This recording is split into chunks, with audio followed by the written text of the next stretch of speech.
Olá pessoal, tudo bem? Eu sou Janaína da Rosa de Luz, um espaço aqui em São Paulo voltado ao conhecimento, consciência, bem-estar e aromaterapia.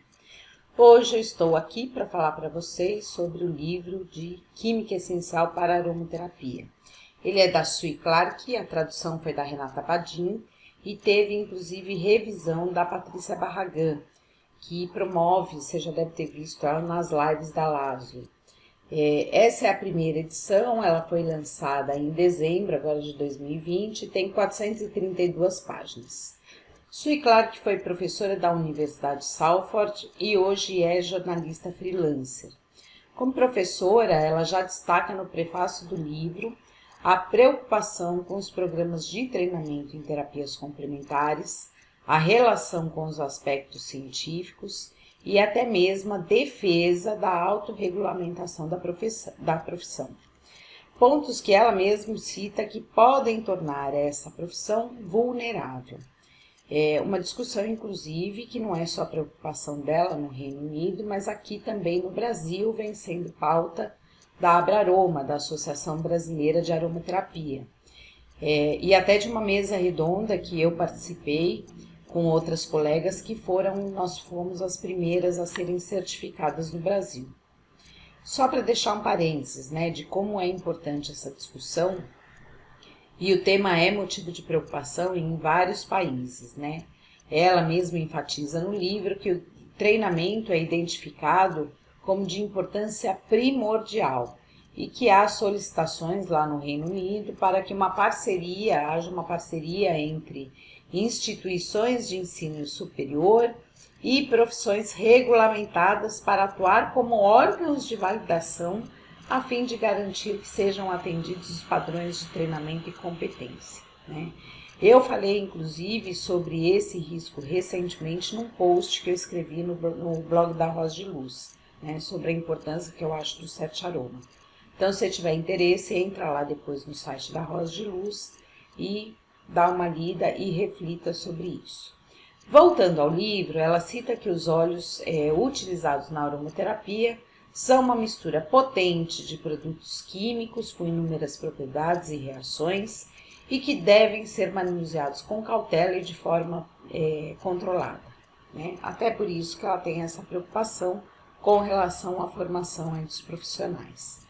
Ela frisa que as terapias baseadas em plantas e óleos essenciais não foram submetidas a avaliações científicas rigorosas e muitas vezes são consideradas por vezes inconsistentes e subjetivas, mas ressalta que atualmente há um número crescente de estudos, e a gente vem percebendo isso, mas que há dificuldade devido à atuação holística dos óleos essenciais em combinação com condições únicas dos clientes, né?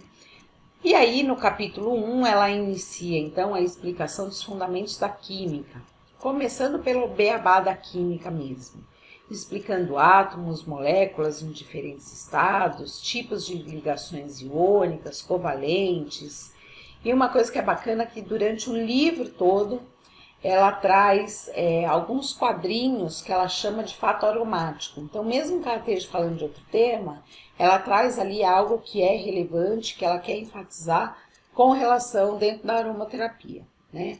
No capítulo 2, ela entra realmente na química orgânica, né? Que ela conceitua como sendo, em geral, aquela que está presente nos vegetais ou animais, nas fontes naturais, que surgiam através de forças vitais inerentes às células vivas. Mas, hoje em dia, com a evolução dos sintéticos, a definição correta seria a química dos compostos de carbono covalentemente ligados. Ela discorre, então, sobre os átomos de carbono, hidrogênio e oxigênio, que são aí os principais protagonistas dos óleos essenciais. Vai falar sobre as ligações covalentes, mostra as diferentes estruturas, cadeias, anéis, ligações múltiplas, e vai falar ainda sobre os isômeros, né, os geométricos que vão aparecer na cromatografia como alfa e beta, difere também ali o cis e trans, e ainda vai falar sobre os isômeros ópticos. Ela também traz as diferentes formas de se representar as moléculas orgânicas. Ela termina esse capítulo, então, explicando os grupos funcionais, o que são, que é mais explorado mesmo no capítulo 3. Ali ela vai detalhar o conceito sobre terpeno, monoterpeno, dando sempre alguns exemplos para esclarecer as ligações. Fala sobre as propriedades fisioquímicas e um pouco das propriedades terapêuticas. E traz um quadro ali com os principais representantes de cada grupo, né? E aí ela entra realmente para explicar a unidade básica, os isoprenos, evoluído para os monoterpenos, monoterpenóis, sesquiterpenos, sesquiterpenóis, e aí vai para os outros grupos, né? Fenóis, ésteres, aldeídos, cetonas, éteres e óxidos. Mas ela também vai falar sobre algumas moléculas que não são tão comuns, por exemplo, os diterpenos, né? Eles não são comuns no óleo destilado por causa da massa molecular dele, né? Ele é muito pesadinho ali para sair junto na destilação com o óleo, né? E ela segue ali falando, inclusive, até os politerpenos, né? A química é muito mais ampla do que só aquilo que a gente acha nos óleos essenciais. No capítulo 4, ela vai falar sobre o processamento, a extração e pureza dos óleos. Ela entra nos detalhes da destilação, da hidrodifusão, de prensagem, extração por solvente, extração por dióxido de carbono, que é o CO2. Vai falar sobre outros processos onde a destilação não é possível, no caso de enflorragem e até mesmo maceração. Ela discorre, então, sobre os efeitos do processamento e manipulação na composição dos óleos, fala sobre esses diferentes processos que podem ocorrer com os óleos, e inclusive falando sobre retificação e adulteração de óleos essenciais, que é um ponto fundamental para quem usa os óleos terapeuticamente. No capítulo 5, ela fala sobre as técnicas de análise dos óleos. E aí ela explica detalhadamente a cromatografia e também a espectrometria de massa. Normalmente, quando a gente vê aquela sigla GC-MS ou GC-M, muitas vezes a gente acha que é só a cromatografia, mas aquela análise também inclui a espectrometria de massa, né? E ela explica esses processos aí, detalhando, com desenho, é muito bacana. Nesse capítulo ainda, ela aborda espectrometria por infravermelho, rotação óptica, gravidade, índice de refração, que são outros itens de análise, né? Ela termina esse capítulo falando então sobre o olfato, a percepção, o cérebro e o sistema límbico. Afinal, nós também temos uma máquina interna de percepção, né, dos olfatos, dos olhos. Um detalhe bacana que eu achei, por exemplo, só para trazer realmente um exemplo para vocês, que ela fala dos custos da cromatografia, né? É um sonho nosso dos terapeutas que a gente adoraria ter cromatografia por lote, né? Eu acho que já não é mais nem a discussão de um óleo ter uma cromatografia, um fabricante ter uma cromatografia, mas a gente já está numa discussão de gostaríamos de ter cromatografias por lote. Ela comenta dos custos da cromatografia, né?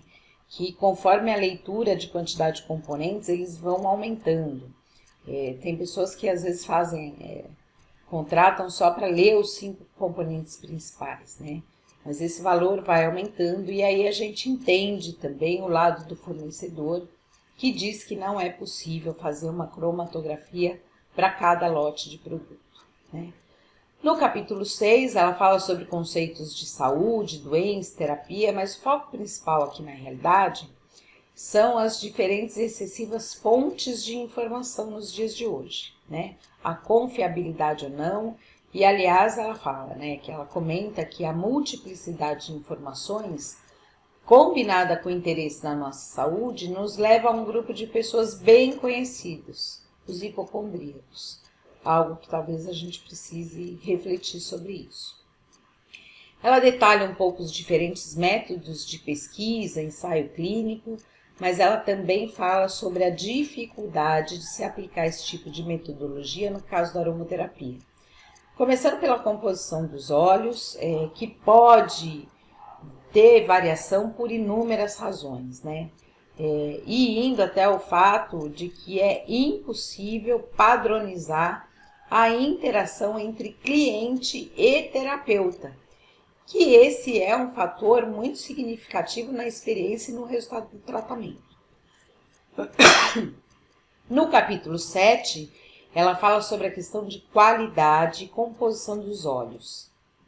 Fala ali sobre alguns órgãos certificadores, inclusive de óleos orgânicos, comenta que sempre há a preocupação de que haja traços de resíduos de pesticidas, que muitas vezes não vão aparecer nas cromatografias, mas que inclusive existem empresas especializadas nesse tipo de análise, coisa que eu particularmente não sabia, né?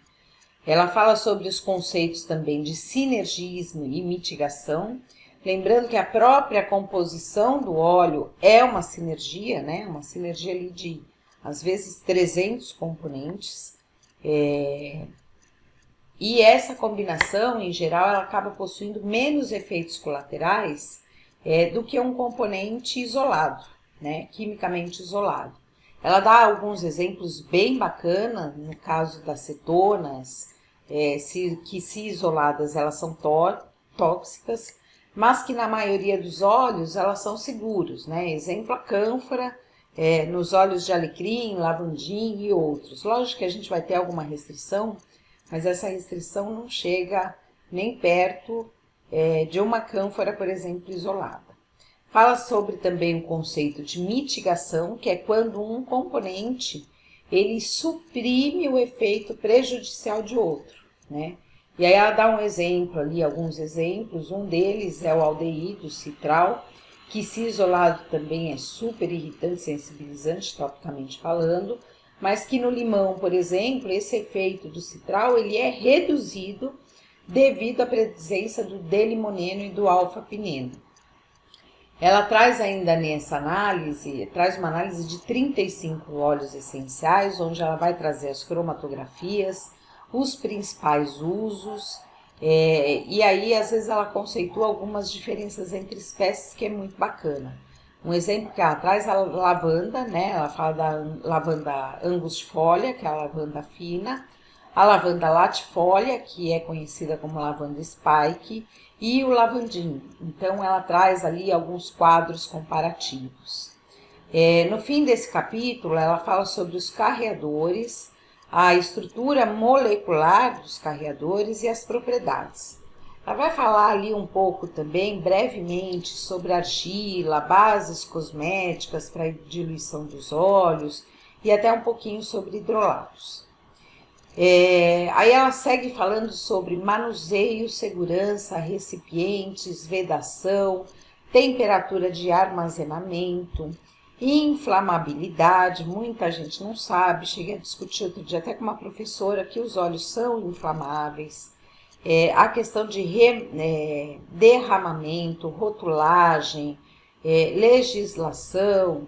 Vários órgãos que são reguladores mostram um exemplo ali de uma ficha com os dados de segurança, né? Principalmente para as pessoas que vão manipular isso tudo. A gente tem que também tomar cuidado, né? Outro dia eu vi pegarem uma ficha de segurança dessa que são para as pessoas que compram, né? Para as empresas e querer aplicar aquilo no uso em pequenas quantidades. Ali quando a gente fala, por exemplo, de um efeito tóxico de inalação, eles estão falando sobre tambores, sobre litros. Então a gente também precisa diferenciar isso e eu acho também bacana vocês pensarem nisso, né? Não é aquela pessoa que vai de repente fazer o transporte, que tem um problema de derramamento, é diferente do que você derramar 2, 3 gotas de um óleo essencial na tua pele, né? Tem até uma questão de meio ambiente e tudo mais. Enfim, esse é um livro para quem quer entender, na minha opinião, o beabá da química, entender mais sobre qualidade, sobre cromatografia, sobre os processos aí, sobre a segurança dos óleos essenciais, que eu acho que são temas fundamentais para os aromaterapeutas. Ela fala também, agora se você espera, na realidade, algo um pouco mais aprofundado, além dos grupos funcionais na química, esse ainda não é o livro. Que eu saiba, não existe ainda um livro em português. Aliás, ela deixa muito claro, em várias partes do livro, que quem quiser aprofundar no uso clínico deve buscar outras informações complementares, né? É isso, espero que vocês tenham gostado. Se você gostou, deixe o seu joinha. Se você tiver alguma pergunta ou tiver alguma consideração, pode escrever para a gente. E se você ainda não se inscreveu no nosso canal, se inscreva para não perder as próximas resenhas, tá bem? Um beijo, um ótimo 2021, com muita paz, muita saúde e busque trazer leveza para o seu viver diário. Um beijo, tchau!